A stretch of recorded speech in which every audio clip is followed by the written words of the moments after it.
نحمدہ و نصلی علی رسولہ الکریم، اما بعد۔ ناظرین کرام، شمال ایچ ڈی نیوز پر آج ہم ادارہ احیاء السنہ میں حضرت مولانا مفتی احسان الحق تبسم صاحب کے ساتھ اس وقت موجود ہے ان کے ادارے میں، اور آج چونکہ جمادی الثانی کا یہ مبارک مہینہ رواں دواں ہے، اور اس ماہ مبارک کے اندر خلیفہ بلا فصل سیدنا صدیق اکبر رضی اللہ تعالی عنہ کے فضائل و مناقب کے حوالے سے مختلف پروگرامات ہوتے ہیں، اور اہل سنت والجماعت کا اجماعی عقیدہ ہے کہ آپ رضی اللہ تعالی عنہ خلیفہ بلا فصل اور اللہ کے رسول صلی اللہ علیہ وسلم کی جلیل القدر صحابی ہے، اس لیے آپ کے شان، کمالات، مرتبہ، مقام کے حوالے سے مختلف بیانات ہم سنتے رہتے ہیں، مختلف کتابوں میں پڑھتے ہیں، اور یہ ہمارا عقیدہ ہے کہ افضل البشر بعد الانبیاء یہ لقب آپ کو ملا ہے۔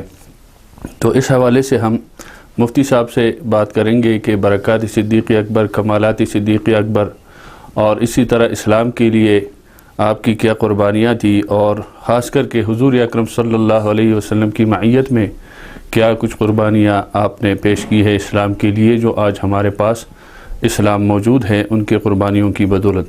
تو حضرت مفتی صاحب، آپ کا بہت شکریہ کہ آپ نے ہمیں دعوت دی اپنے ادارے میں، ہم آئے، آپ سے ملاقات ہو گئی، اللہ آپ کو صحت تندرستی عطا فرمائے، اور اس موضوع پہ آپ ہمارے ساتھ تیار ہو گئے کہ آپ ناظرین کے سامنے حضرت صدیق اکبر رضی اللہ تعالیٰ عنہ کی شان، کمالات، برکات کے حوالے سے گفتگو فرمائے، تاکہ جو بھی شبہات ہے یا چیزیں ہیں لوگوں کے ذہنوں میں وہ دور ہو جائے اور آپ کے فضائل اور یہ اشکارا ہو جائے۔ تو آپ کا بہت شکریہ حضرت۔ فضائل کے حوالے سے کہ سیدنا صدیق اکبر رضی اللہ تعالی عنہ کے فضائل، اور یہ تو مسلم ہے، لیکن پھر بھی قوم کے سامنے، سنیوں کے سامنے، عوام کے سامنے یہ بات آ جائے، چونکہ کل آپ 22 جمادی الثانی ہے، اور اس حوالے سے مختلف ریلیاں بھی ملک کی طول و عرض میں لوگ نکالتے ہیں، اہل سنت والجماعت کے عوام اور علماء اور خطباء، تو اس کے فضائل کے حوالے سے آپ روشنی ڈالیں تاکہ قوم کے سامنے آپ کے فضائل آ جائے۔ بسم اللہ الرحمن الرحیم۔ السلام علیکم ورحمۃ اللہ وبرکاتہ۔ وعلیکم السلام۔ تمام ناظرین کو اللہ رب العزت ہر عقیدہ، نظریہ، عمل، اخلاق و کردار اپنی رضا کی خاطر اپنے محبوب صلی اللہ علیہ وسلم کا اختیار کرنے کی توفیق عطا فرمائے۔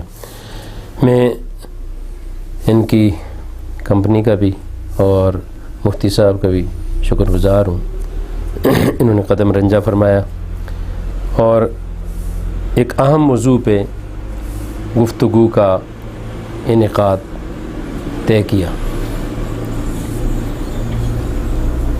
ہر چیز کی ایک اساس ہوتی ہے، بنیاد ہوتی ہے۔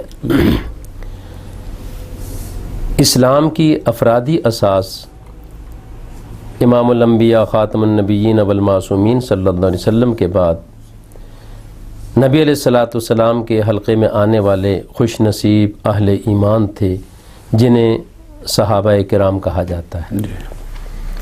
اور یہاں ایک بات آگے چلنے سے پہلے واضح کرنا ضروری سمجھتا ہوں کہ دشمنان اسلام، خاص طور پہ جو یہود تھے، لَتَجِدَنَّ أَشَدَّ النَّاسِ عَدَاوَةً لِلَّذِينَ آمَنُوا الْيَهُودَ وَالَّذِينَ أَشْرَكُوا، جو پہلے نمبر کے ہمارے دشمن ہیں، یہودی ہیں، تو انہوں نے اس افرادی اساس کے حوالے سے کافی الجھنیں، اشکالات پیدا کیے ہیں لوگوں کے ذہنوں میں۔ اسی میں سے ایک چیز یہ بھی ہے کہ بسا اوقات وہ مسلمانوں کے ذہنوں میں یہ شبہ ڈالتے ہیں کہ صحابہ کرام الگ ہیں، اہل بیت الگ ہیں، جبکہ بنیادی طور پہ یہ بات غلط ہے۔ ایک تفریق پیدا کی انہوں نے۔ جی ہاں، تفریق پیدا کی ہے، اور اسی کی بنیاد پہ وہ سارا اپنا کھیل کر بھی رہے ہیں۔ تو اصل بات تو یہ ہے کہ جو نبی علیہ الصلوۃ والسلام کی صحبت میں آ گیا ایمان کی حالت میں، وہ صحابی ہو گیا۔ اور ام المؤمنین خدیجۃ الکبریٰ بنت خویلد رضی اللہ عنہا کے علاوہ آپ کے جتنے بھی اہل بیت ہیں، وہ مومن پہلے ہیں، اہل بیت بعد میں ہیں، صحابی پہلے ہیں، اہل بیت بعد میں ہے۔ لہٰذا جو اہل بیت کا فرد ہے وہ ضرور صحابی ہے، وہ درجہ صحابیت کے شرف کا حامل ہے۔ اس لیے یہ اشتباہ یہیں دم توڑ جاتا ہے. بنیادی طور پہ یہ چیز ذہن میں رکھنی بھی چاہیے اور اپنی نسل کو سمجھانی بھی چاہیے. تو بہرحال جو ہماری افرادی اساس ہے اسلام کے حوالے سے وہ نبی علیہ الصلوۃ والسلام کے جان نثار صحابہ کرام ہیں, آپ کے اہل بیت عظام ہیں.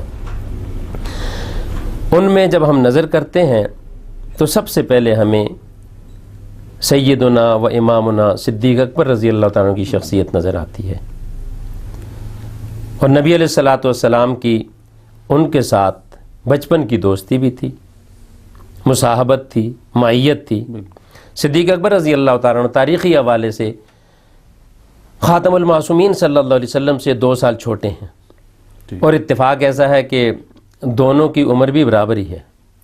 63 سال کی عمر میں سرکار دو جہاں صلی اللہ علیہ وسلم اس دنیا سے رحلت فرماتے ہیں, اور 63 سال کی عمر میں صدیق اکبر بھی رحلت فرماتے ہیں. اور پیر والے دن نبی علیہ الصلوۃ والسلام اس دنیا سے کوچ کرتے ہیں, اور صدیق اکبر بھی پیر والے دن ہی کرتے ہیں. بخاری میں اس کی تفصیل موجود ہے. تو آپ کا یارانہ نبی علیہ الصلوۃ والسلام کے ساتھ سب سے قدیم تھا, سب سے پرانا انہی کا ہے. ہمارے آقا و مولا سیدنا العدل امام الراشد قائد المزکہ علی المرتضیٰ رضی اللہ تعالیٰ عنہ بعد میں پیدا ہوئے ہیں, اور صدیق اکبر رضی اللہ عنہ کی ولادت پیدائش اس سے بہت پہلے کی ہے. اور مردوں میں صدیق اکبر رضی اللہ تعالیٰ عنہ سب سے پہلے بغیر کسی رد و قط کے ایمان قبول کرتے ہیں. صحیح روایات میں موجود ہے, نبی علیہ الصلوۃ والسلام فرماتے ہیں کہ میں نے جس کے سامنے بھی اسلام پیش کیا اس نے کچھ نہ کچھ تردد کا اظہار کیا ہے, کچھ مہلت مانگی ہے. صدیق اکبر رضی اللہ عنہ وہ واحد شخص ہیں جنہوں نے کوئی تردد اور کوئی مہلت نہیں مانگی, سے کام نہیں لیا, کسی کا فوراً اسلام قبول کر لیں. تو آپ کی فضیلت کے لیے ایک بہت بڑی چیز ہے. پھر آپ نے ہر موقع پہ نبی علیہ الصلوۃ والسلام کا ساتھ دیا ہے. آپ کے ذاتی فضائل قربانیوں کی طرف چلے جائیں تو وہ بے شمار ہیں. میرا خیال یہ ہے اہل اسلام 100% اس کا ادراک نہیں کر سکتے, کیونکہ اس کے بعد جتنی بھی اسلام کی عمارت کھڑی ہوئی ہے اس کی پہلی اینٹ صدیق اکبر رضی اللہ تعالیٰ عنہ. اور پھر صدیق اکبر رضی اللہ تعالیٰ عنہ صرف یہ نہیں کہ خود مسلمان ہوئے, بلکہ اسلام میں جتنے ممتاز لوگ ہیں وہ سارے کے سارے صدیق اکبر رضی اللہ تعالیٰ عنہ کی کوششوں سے مسلمان ہوئے, ان کی دعوت سے مسلمان ہوئے. اب آپ عشرہ مبشرہ کو دیکھ لیں. یہ 10 وہ خوش نصیب ہیں جن کو نبی علیہ الصلوۃ والسلام نے ایک مجلس میں بشارت دی, جنت کی بشارت دی ہے. ایک صدیق اکبر رضی اللہ تعالیٰ عنہ خود ہو گئے, دوسرے حضرت عمر رضی اللہ تعالیٰ عنہ کا فی الحال استثناء کرتے ہیں, اور تیسرے حضرت عثمان ہیں, چوتھے حضرت علی رضی اللہ تعالیٰ عنہ کی بھی استثناء کرتے ہیں. ان 2 افراد کے علاوہ عشرہ مبشرہ کے 8 افراد گویا کہ وہ محنت صدیقی کا ثمرہ ہیں, عشرہ مبشرہ. اچھا, پھر حضرت عمر رضی اللہ تعالیٰ عنہ کی طرف چلے جائیں تو حضرت عمر رضی اللہ تعالیٰ عنہ اپنی بہن فاطمہ بنت خطاب ان کی وجہ سے مسلمان ہوئے, اور فاطمہ بنت خطاب رضی اللہ تعالیٰ عنہ وہ بھی صدیق اکبر کی دعوت سے مسلمان ہوئے. تو یہ بھی اسی حلقے میں آ جاتے ہیں. گویا سیدنا علی رضی اللہ تعالیٰ عنہ تو تھے ہی حضور صلی اللہ علیہ وسلم کی کفالت میں تھے. یہ ابن اسحاق جو قدیم ترین مورخ ہیں اور بڑے سکہ مورخ سمجھے جاتے ہیں سیرت کے حوالے سے, انہوں نے بھی یہ نقل کیا ہے, بعد والے مورخین نے بھی نقل کیا ہے کہ صدیق اکبر حضرت علی رضی اللہ تعالیٰ عنہ کو نبی علیہ الصلوۃ والسلام نے اپنے چچا کے ساتھ تعاون کے طور پر اپنی کفالت میں لے لیا تھا. شروع میں آپ نے اور آپ کے چچا حضرت عباس نے مشورہ کیا کہ ان کا بوجھ ہلکا کرنا چاہیے, تو وہ تو تھے ہی نبی علیہ الصلوۃ والسلام کی کفالت میں تھے. لہٰذا ایک عشرہ مبشرہ میں حضرت علی کا استثناء کر کے 9 کے 9 افراد وہ سارے کا سارا محنت صدیقی کا ثمرہ. یہ بہت بڑا آپ کا اعزاز ہے. دوسری طرف خاندان کی طرف چلے جائیں تو ہمیں یہ منفرد مثال نظر آتی ہے. اگر کسی کے سامنے کوئی اس طرح کی مثال ہو تو وہ ہمارے سامنے رکھ سکتا ہے, لیکن منفرد مثال نظر آتی ہے کہ صدیق اکبر رضی اللہ تعالیٰ عنہ وہ صحابی ہیں جو خود مسلمان ہیں, خود ایمان دار ہیں, ایمان والے ہیں, مومن ہیں, اور ان کے ایمان کی گواہی قرآن کریم نے دی ہے, اور اللہ رب العزت نے ان کو صدیقیت کا مقام عطا فرمایا ہے. آپ کی والدہ مومنہ, والد مومن, 4 بیویاں ہیں, قتلہ ہے, ام رومان ہے, حبیبہ ہے, اسماء بنت امیس ہے, چاروں کی چاروں مسلمان. بیویاں بھی مسلمان، آپ کے بیٹے بھی مسلمان، آپ کی بیٹیاں بھی مسلمان، آپ کے داماد بھی مسلمان، آپ کے پوتے بھی مسلمان، آپ کے نواسے بھی مسلمان، آپ کی نواسیاں بھی مسلمان، آپ کی پوتیاں بھی مسلمان، یہ واحد خاندان نظر آتا ہے۔ یہ اگر اس فضیلت کو آپ دیکھیں تو شاید دوسرے افراد میں یہ اس انداز میں نظر نہیں آئے گی، کمی محسوس ہوگی۔ جی ہاں۔ اور پھر یہ خاندان جب ایمان قبول کرتا ہے تو اسلام کے لیے اپنا سب کچھ تن من دھن وار دیتا ہے، قربان کر دیتا ہے۔ ہجرت کی رات کو دیکھ لیں، صدیق اکبر نبی علیہ السلام کے ساتھ ہیں، بیٹی کھانا پہنچاتی ہے، بیٹا عبداللہ دن کو پوری رپورٹنگ کر کے رات کو خبر دیتا ہے، آپ کا خادم عامر بن فہیرہ وہ بکریاں چرا کے آ کے رات کو دودھ پلاتا ہے۔ تو پورا خاندان نبی علیہ السلام کی معیت میں، آپ کی نصرت میں لگا ہوا ہے۔ یہ مثالیں آپ کو شاید اور کہیں نہیں ملے گی، بالکل۔ یہ بڑا اعزاز ہے۔ پھر نسب کے حوالے سے دیکھ لیں، یہ بھی ایک امتیاز ہے کہ نبی علیہ السلام کے ساتھ جہاں جا کے اوپر جد اعلیٰ میں نسب ملتا ہے، صدیق اکبر کا 7 پشتوں میں ملتا ہے۔ صدیق اکبر رضی اللہ تعالیٰ عنہ بیٹے ہیں حضرت عثمان کے، ابو قحافہ جن کی کنیت اسی سے مشہور ہوئے ہیں، وہ بیٹے ہیں عامر کے، وہ عامر کے، وہ کعب کے، وہ سعد کے، وہ تیم کے، وہ مرہ کے۔ اور ادھر نبی علیہ السلام کا شجرہ نسب دیکھیں، محمد بن عبداللہ بن عبد المطلب بن ہاشم بن عبد مناف بن قصی بن کلاب بن مرہ، بالکل ترتیب کے ساتھ جا کر یہ مرہ پہ ایک ہو جاتے ہیں سارے۔ اور یہ بھی ایک شرف ہے آپ کو، نبی علیہ السلام کے ساتھ گویا خاندانی رشتہ داری پہلے سے موجود ہے۔ تو اس طرح فضائل و کمالات کی طرف چلے جائیں تو بہت زیادہ ہیں۔ صحابہ کرام میں اس چیز کا ایک جذبہ تھا اور احساس تھا اور طلب تھی، چونکہ وہ حریص تھے آخرت کے، نیکی کے، تو آپ کی صرف ہجرت والی رات پہ سب کو اشک ہوتا، وہ سب رش کرتے ہیں اس پہ کہ جو رات صدیق اکبر رضی اللہ تعالیٰ عنہ کو ملی ہے وہ کسی کو نہیں مل سکتی، خاص طور پہ اور ہجرت کی جو پہلی رات ہے غار کے اندر۔ پھر آپ کا وجود ہم دیکھتے ہیں تو اتنا منور اور مطہر ہے کہ نبی علیہ السلام کے ساتھ ملنے جلنے میں، اور پھر غار کی رات میں جب آپ کو موذی ڈستا ہے، اس کے ڈسنے پہ جو آپ کے آنسو بہتے ہیں، وہ آنسو یہ بتاتے ہیں کہ وہ پاکیزہ وجود سے نکل کے نبی علیہ السلام کے چہرے پہ گرتے ہیں، اور آپ اس درد کا اظہار زبان سے نہیں کرتے ہیں، آنسو اس کا اظہار کرواتے ہیں۔ نبی علیہ السلام جب پوچھتے ہیں تو آپ پھر اظہار کرتے ہیں، نبی علیہ السلام اپنا لعاب دہن لگاتے ہیں تو درست ہو جاتے ہیں، صدیق اکبر رضی اللہ تعالیٰ۔ خیر اس رات کی قربانیاں تو ایک مستقل موضوع ہے۔ تو یہ ہے صدیق اکبر رضی اللہ عنہ کے فضائل و کمالات ہیں۔ اس حوالے سے ہمیں کوئی دوسری شخصیت صدیق اکبر کی ہم سر نظر نہیں آتی، مقابلے میں نظر نہیں آتی۔ بالکل۔ یہ جو ہجرت کی بات کی حضرت آپ نے، اس میں جو غار کے اندر قرآن مجید کے اندر جو اللہ ارشاد فرماتے ہیں، اخرجہ الذین کفروا ثانی اثنین اذ ہما فی الغار، اس ثانی اثنین میں کچھ لوگ تشریح یا تفسیر یا جو اس کا معنی لیتے ہیں وہ یہ لیتے ہیں کہ اس سے حضور اکرم صلی اللہ علیہ وسلم مراد ہے۔ اس میں ذرا روشنی ڈالے کہ اس پہ جو ثانی اثنین اللہ نے فرمایا ہے، اس میں اہل سنت کا جو عقیدہ ہے یا جو ہم معنی تفسیر کرتے ہیں اس پر ذرا روشنی ڈالے، کیونکہ آج کل سوشل میڈیا پر یہ چیز دیکھنے میں آ رہی ہے، جو اہل بیت کا نام لیتے ہیں اور کہتے ہیں جی ہم اہل بیت کے پیروکار ہیں، تو اس کی آڑ لے کر یہاں تھوڑا سا وہ گڑبڑ کرتے ہیں۔ تو اس لیے اس کی ذرا وضاحت آ جائے سامنے کہ ثانی اثنین کا اصل تفسیر اور تشریح کیا ہے۔ بسم اللہ۔ آج سے تقریباً نصف صدی پہلے، چونکہ یہ جو یہودی کوششیں ہیں ارتدادی اور الہادی، یہ آج کی نہیں ہیں، حضور علیہ السلام کے دور سے ہی تھی، اور وہ یہ سمجھتے ہیں کہ جب تک نبی علیہ السلام کی جماعت کو مشکوک نہ ٹھہرایا جائے، ان کی کردار کشی نہ کی جائے، ہم کبھی کامیاب نہیں ہو سکتے۔ یہ یقینی بات ہے اور یہ حقیقت ہے۔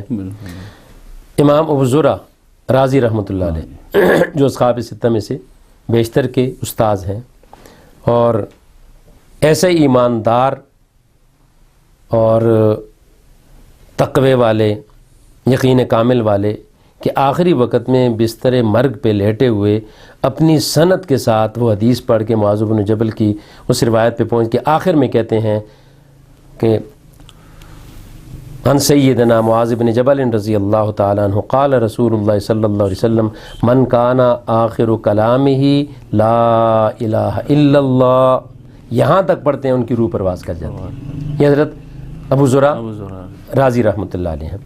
یہ واقعہ محدثین نے اپنی کتاب میں، حاکم نے بھی لکھا ہے اور خلیلی نے اپنی ارشاد میں لکھا ہے، ابتدائی سندوں کے ساتھ مستند واقعہ ہے، صحیح سند کے ساتھ ہے، وہ ایک بڑا ایمان افروز مقولہ ان کا جو خطیب نے نقل کیا ہے، خطیب بغدادی نے، وہ کہتے ہیں ابو زرع رازی اذا رأيت الرجل ينتقص احدا من اصحاب رسول اللہ صلی اللہ علیہ وسلم فاعلم انه زندیق، جب بھی کسی کو دیکھو صحابہ کرام پہ نکتی چینی کرتا ہے تو جان لو کہ یہ عام درجے کا کافر نہیں ہے، یہ سب سے پرلے درجے کا کافر ہے، جس کو زندیق کہا جاتا ہے۔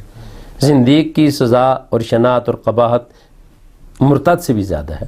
فاعلم انه زندیق، آگے اس کی دلیل دیتے ہیں، وذالک ان الرسول صلی اللہ علیہ وسلم عندنا حق والقرآن حق وانما ادى الینا القرآن والسنۃ اصحاب رسول اللہ صلی اللہ علیہ وسلم، اور چونکہ قرآن بھی برحق ہے، نبی اسلام کی سنت بھی برحق ہے، اور یہ دونوں چیزیں ہم تک پہنچانے والے جو اولین لوگ ہیں، اولین راوی ہیں، وہ صحابہ کرام ہیں، اور یہ لوگ یہ چاہتے ہیں ان یجرحوا شہودنا، ہمارے گواہوں کو مجروح قرار دیں، لیبطلوا الکتاب والسنہ، تاکہ کتاب و سنت کا انکار ان کے لیے آسان ہو جائے، اس پہ حملہ کرنا آسان ہو جائے۔ تو آگے جو جملہ ارشاد فرماتے ہیں وہ بڑا قابل غور، کہتے ہیں فالجرح بہم اولا، ہم صحابہ پہ نکتی چینی کے بجائے انہی پہ جرح کر کے ان کو مجروح قرار دیں گے، وہم زنادقہ، ان کا ایک ایک فرد زندیق ہے۔ آج جو بھی صدیق اکبر کے حوالے سے اس طرح کے اشکالات پیدا کرتا ہے تو ہم اس کو امام ابو زرع کی دی ہوئی کسوٹی میں پرکھ کے زنادقہ، یہ زنادقہ ہیں۔ یہ تو خیر بنیادی ایک اصولی چیز ہوگی۔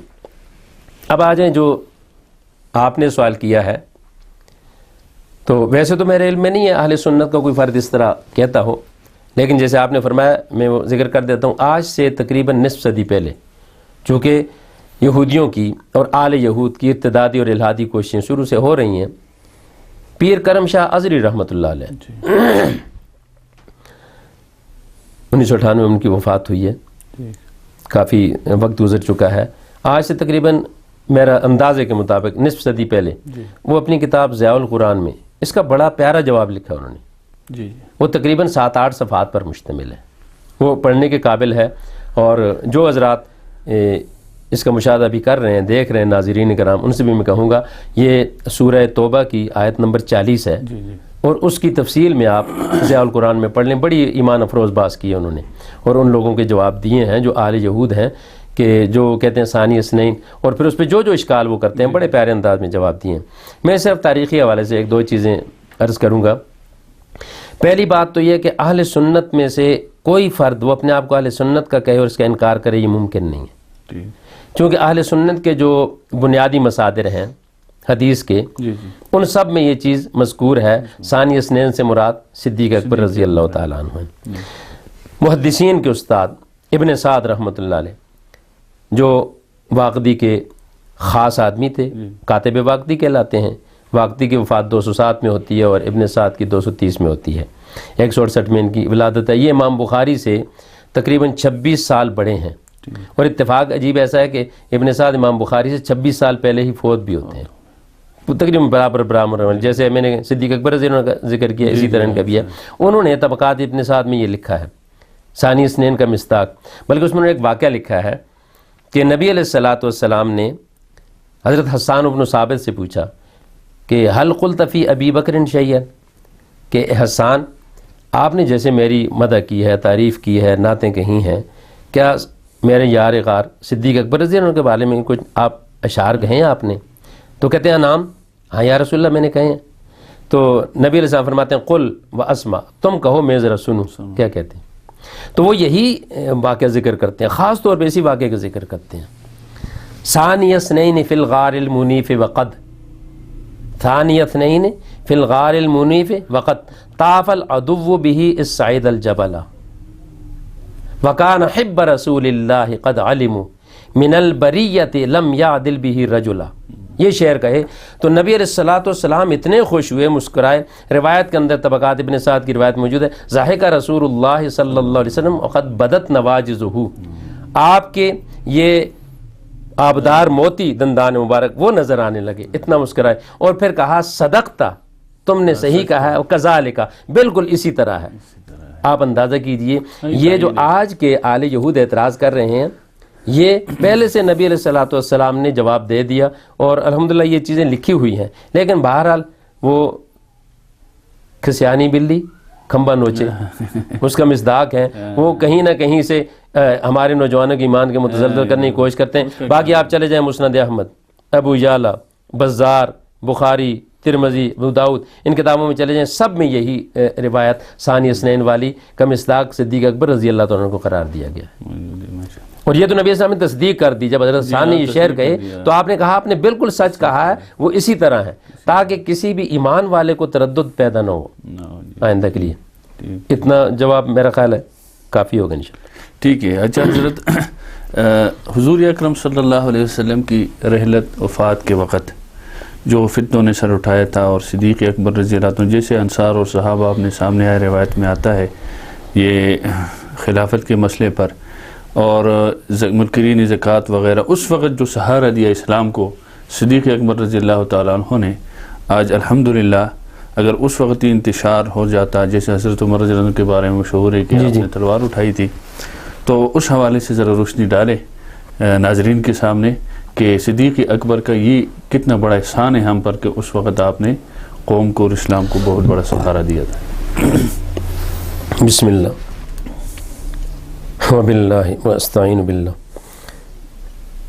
دیکھیں جی، جتنی ایمانی اور روحانی قوت انسان کی مضبوط ہوتی ہے، اسی طرح اس کے اقدام اپنے لیے، اپنوں کے لیے، اہل ایمان کے لیے مضبوط ہوتے ہیں.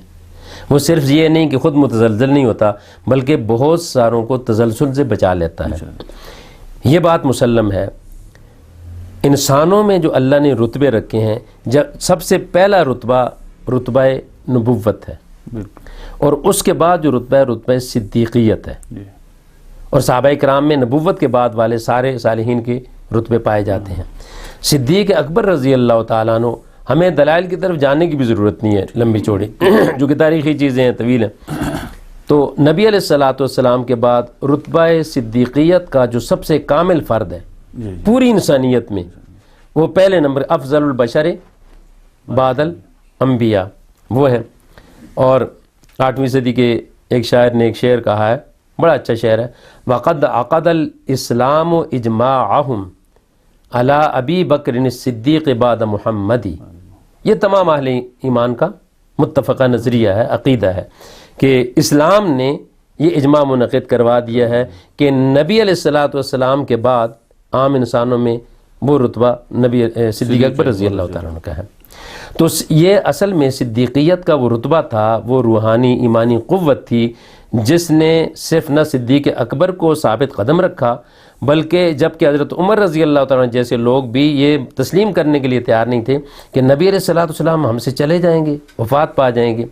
جب وما محمد الا رسول یہ آیت آ کے صدیق اکبر رضی اللہ عنہ پڑھی تو حضرت عمر کہتے ہیں کہ پہلی دفعہ مجھے ایسے لگا کہ شاید یہ آج نازل ہو رہی ہے. اور اس وقت جتنے فتنے تھے وہ بہت سنگین اور شدید فتنے تھے، اور وہاں میں سمجھتا ہوں کہ رتبہ صدیقیت کے حامل کے سوا تاریخ بتاتی ہے شاید کوئی ان کا مقابلہ نہ کر پاتا. یہ صدیق اکبر کا پوری امت پہ احسان تھا. ویسے تو آپ کے احسانات اگر نبی السلام کی زندگی میں دیکھیں، آپ بخاری مسلم روایات کے اندر دیکھیں، نبی علیہ السلام فرماتے ہیں کہ میرے اوپر مالی لحاظ سے سب سے بڑا احسان صدیق اکبر کا، اور صحابہ کرام بھی اس کو مانتے ہیں. جب آیت تیمم نازل ہوئی اس کا سبب ہم سب کی اہل ایمان کی ماں ام المومنین عائشہ صدیقہ رضی اللہ تعالیٰ عنہ بنی. حتیٰ کہ اس موقع پہ صدیق اکبر، بخاری کی روایت کو دیکھیں تو بڑا ایمان بھی تازہ ہوتا ہے اور ہنسی بھی آتی ہے. کہتی ہیں کہ نبی علیہ الصلوۃ والسلام اپنا سر مبارک یہاں رکھ کے آرام فرمائے اور صدیق اکبر آگے ایسے کر رہے ہیں کہ تو نے کیا کر دیا ہے، مسلمانوں کو وہاں روک دیا ہے، لیسوا علی ماء ولیس معہم ماء، نہ ان کے پاس پانی ہے اور نہ کہیں قریب میں پانی ہے، اور سب کو مصیبت میں ڈال دیا ہے. بہرحال یہ تو ایک امتحان تھا اور اعزاز اللہ نے دینا تھا، امت کی آسانی کے لیے آسانی کے لیے آیت تیمم نازل ہوتی ہے. اسید بن حضیر رضی اللہ عنہ یہ بڑے رتبے والے صحابی ہیں. اسید بن حضیر رضی اللہ عنہ فلسطین کی فتح کے موقع پہ حضرت عمر کے ساتھ تھے. یہ اسید بن حضیر رضی اللہ تعالیٰ عنہ، اور یہ ابتدائی لوگوں میں سے ہیں. عقبہ کے موقع پہ نبی السلام نے جو لوگ اپنے قاصد بنائے تھے، نقیب بنائے تھے، نقباء اثنا عشر، ان میں سے یہ ہیں، بنو عبد الاشل کی طرف سے یہ تھے. تو اسید بن حضیر رضی اللہ عنہ اس موقع پہ جب یہ آیت نازل ہوئی اور اتنی بڑی قیامت تک کے لیے اہل ایمان کو آسانی مل گئی کہ اگر پانی کا استعمال نہ کر سکتے ہو یا کہیں پانی دستیاب نہ ہو تو بس مٹی پہ ہاتھ مارو 2 دفعہ، پاک صاف ہو گئے۔ تو اسید بن خزیر کا وہ قول بخاری کے اندر دیگر حدیث کی کتاب میں موجود ہے، ما ہی باول برکتکم یا آل ابی بکر، اے ابو بکر کی اولاد یہ تمہاری پہلی برکت نہیں ہے، اس سے پہلے بھی ہم بہت ساری برکات کا، میں کہتا ہوں وہ پہلے نہیں بلکہ اس کے بعد آج تک ہم ان کا مشاہدہ کر رہے ہیں، مستفید ہو رہے ہیں۔ جی جزاکم اللہ حضرت، کافی ساری باتیں آپ سے ہو گئی، اب ایک وقفہ لیتے ہیں، وقفے کے بعد دوبارہ اگلے سوالوں کی طرف آئیں گے۔